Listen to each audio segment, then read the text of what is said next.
Selanjutnya pemirsa, kami akan ajak Anda untuk menuju langsung ke Pengadilan Negeri Jakarta Selatan. Sudah ada rekan kami Rizky Darmansyah di sana.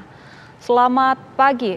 Rizky, selain agenda tuntutan terhadap Richard Eliezer, apalagi agenda sidang kasus pembunuhan Brigadir Yosua hari ini? Iya, Anggia, Ibu dan juga pemirsa, sidang untuk kasus pembunuhan berencana Brigadir Nofriansyah Yosua Huta Barat kembali digelar hari ini di Pengadilan Negeri Jakarta Selatan. Benar, ada dua agenda yang berlangsung pada hari ini. Yang pertama ialah pembacaan tuntutan untuk terdakwa Richard Eliezer, dan ada agenda lain yaitu pemeriksaan Putri Cendrawati sebagai terdakwa yang juga akan berlangsung pada hari ini. Tadi sempat kami konfirmasi dengan Humas Pengadilan Negeri Jakarta Selatan Juyamto yang mengatakan kemungkinan terlebih dahulu sidang yang akan digelar adalah pembacaan tuntutan untuk terdakwa Barada Richard Eliezer. Barulah setelah sidang tuntutan selesai nanti akan digelar sidang untuk Putri Cendrawati. Namun ia mengatakan nanti akan ditentukan oleh majelis hakim setelah sidang ini akan dimulai sekitar pukul 10 waktu Indonesia Barat. Kita tahu untuk sidang tuntutan Barada Richard Eliezer, sebelumnya Richard Eliezer telah melalui berbagai tahapan persidangan, mulai dari dakwaan, pemeriksaan saksi, pemeriksaan ahli, dan juga pemeriksaan dirinya sebagai terdakwa. Pekan lalu ia sudah menjalani pemeriksaan sebagai terdakwa, dan usai persidangan majelis hakim langsung meminta jaksa penuntut umum atau JPU untuk membuat tuntutan dan memberi waktu 1 minggu, walaupun jaksa penuntut umum sempat meminta waktu untuk meramu untuk membuat tuntutan selama 2 minggu, tapi majelis hakim meminta sekiranya tuntutan ini bisa diselesaikan 1 minggu, sehingga hari ini Rabu 11 Januari 2023 sidang tuntutan terhadap Barada Richard Eliezer akan digelar. Nah, dalam pemeriksaan terdakwa pada pekan lalu ada sejumlah hal penting yang disampaikan oleh Barada Richard Eliezer. Yang pertama, kalau bisa kami bacakan, ada keterangan atau cerita Ferdi Sambo yang ia sampaikan kepada Barada Richard Eliezer bahwa Yosua sudah kurang ajar terhadap dirinya dan keluarga dan merendahkan harkat martabat keluarga sehingga harus dikasih mati anak ini. Begitu narasi ataupun cerita yang disampaikan Ferdi Sambo kepada Barada Richard Eliezer, dan saat itu Richard Eliezer hanya diam. Kemudian ia meminta Barada Richard Eliezer untuk membunuh Yosua, karena jika Richard Eliezer yang membunuh Yosua, ia bisa membackup atau melindungi. Kalau Ferdi Sambo yang membunuh Yosua, nanti tidak ada yang bisa menjaga keluarga dan juga anggotanya atau ADC yang lain. Kemudian ada hal lain juga disampaikan dalam sidang pekan lalu, sidang pemeriksaan terdakwa Barada Richard Eliezer, yaitu skenario tembak-menembak yang terjadi di 46 atau di Duren 3 Jakarta Selatan, rumah dinas dari mantan Kadif Propam Polri Irjen Ferdi Sambo. Nanti skenarionya adalah ibu atau Putri Cendrawati ini akan berteriak, kemudian Richard Eliezer mendengar dan juga Yosua merespon, kemudian Yosua ketahuan, dan Yosua skenarionya akan menembak Richard Eliezer terlebih dahulu sehingga terjadilah skenario tembak menembak. Kemudian poin 4 yang cukup menarik dalam pemeriksaan terdakwa Richard Eliezer pada pekan lalu adalah perintah tembak saat 8 Juli ataupun hari kejadian, yaitu kepada Richard Eliezer, woi tembak woi, itu perintah kepada Richard Eliezer untuk langsung menembak Yosua Huta Barat pada 8 Juli 2022 di kediaman dinasnya di Duren 3 Jakarta Selatan. Nah, kita tahu Barada Richard Eliezer ini didakwa melakukan pembunuhan berencana bersama terdakwa lainnya, Putri Cendrawati, Kuat Maruf, Ricky Rizal, dan juga Ferdi Sambo.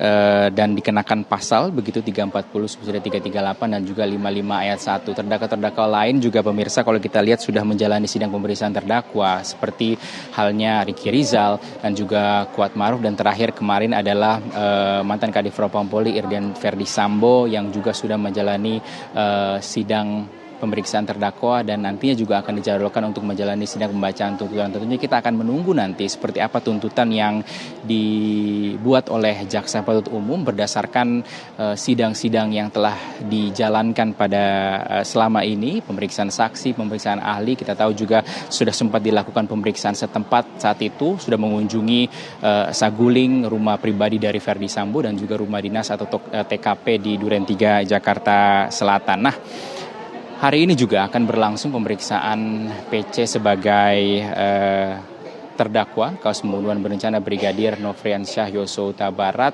Untuk sementara memang informasinya setelah sidang tuntutan atau pembacaan tuntutan dari Richard Eliezer. Nah, kita akan tunggu nanti seperti apa pemeriksaan yang digali, namun pada intinya ini akan menggali poin-poin atau unsur-unsur yang masuk dalam pasal 340, 338 yang berkaitan dengan pasal 55 ayat 1 atau adanya turut serta dalam pembunuhan Brigadir Nofriansyah Yosua Huta Barat. Kalau kemarin Verdi Sambo juga sudah menjalani sidang dengan agenda pemeriksaan terdakwa. Ada beberapa hal juga yang kami catat kemarin digali dan juga disampaikan oleh majelis hakim oleh Verdi Sambo dalam sidang tersebut, di mana berbeda dengan keterangan terdakwa-terdakwa sebelumnya, Kuat Ma'ruf, Ricky Rizal dan juga Barada Richard Eliezer, soal pemberian atau adanya janji uang Kuat Ma'ruf 500 juta rupiah, Richard Eliezer 1 miliar rupiah, dan Ricky Rizal 500 juta rupiah. Verdi Sambo membantah tidak ada janji tersebut, tidak ada pemberian uang senilai nominal tersebut, namun ia tidak membantah bahwa memberikan handphone kepada para ADC-nya ataupun kepada para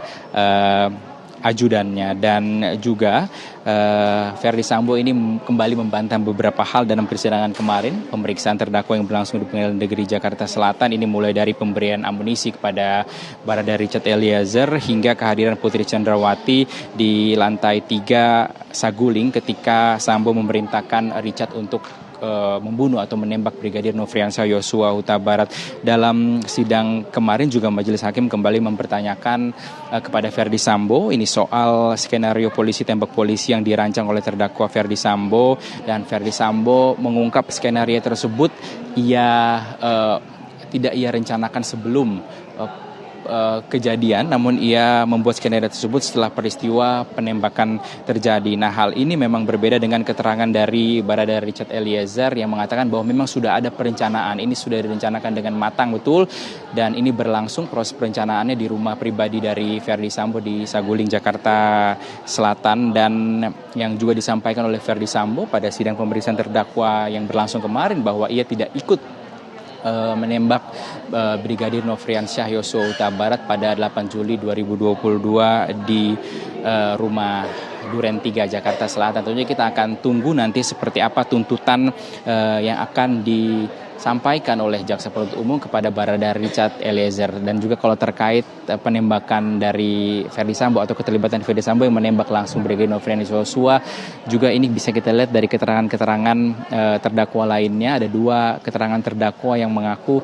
tidak melihat Verdi Sambo menembak Brigadir Nofriansyah Yosua Huta Barat, yaitu keterangan Ricky Rizal yang mengaku juga tidak melihat Verdi Sambo menembak karena terdistraksi dipanggil oleh Azan Romer saat kejadian. Kuat Ma'ruf juga menyampaikan tidak melihat Verdi Sambo menembak saat 8 Juli 2022 karena terhalang oleh tangga. Nah, pertimbangan-pertimbangan ini, hal-hal ini tentunya akan mempengaruhi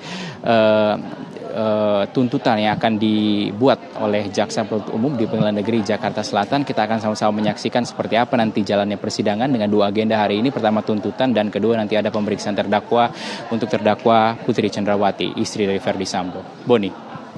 Baik, terima kasih Rizky Darmansyah atas informasi Anda langsung dari Pengadilan Negeri Jakarta Selatan. Pemirsa, Breaking News TV One masih akan kembali sesaat lagi, tetap bersama kami.